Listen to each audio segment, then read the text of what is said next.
Math standard 8.sp.a.3.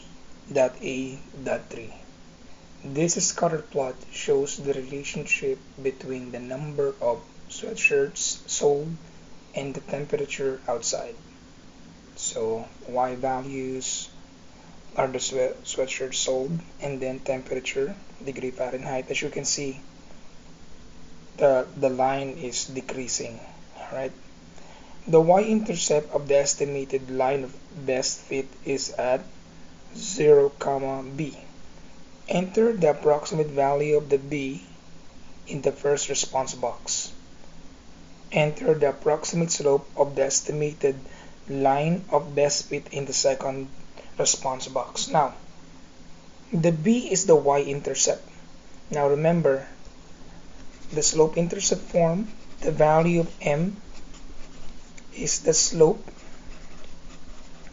and then b is the y-intercept,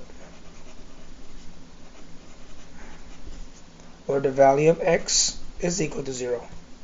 So here, we're looking for the y-intercept, or the value of b. So we talk about this point right here, approaching 250.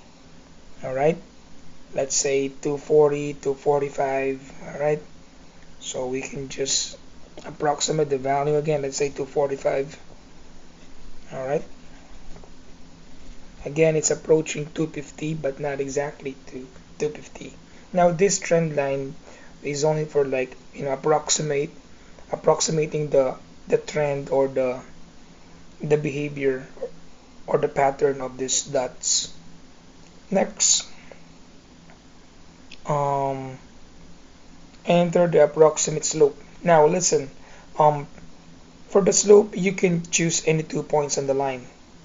Now let's say I'm gonna use this one right here.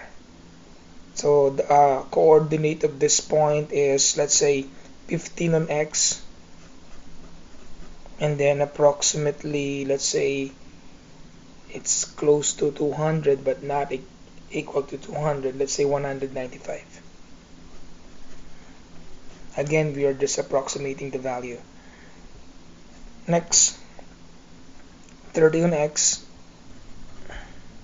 and then 150 on y. So this will be your first x, first y, second x, second y. Now for the slope, this one is non-proportional, so we will use the formula m is equal to y2 minus y1 over x2 minus x1. So the value of y2 is 150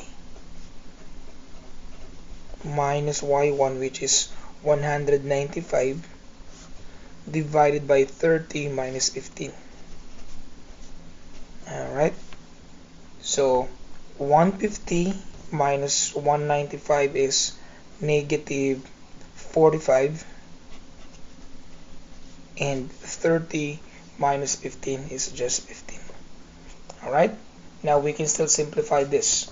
So negative 45 over 15, you can just divide both numbers by 15.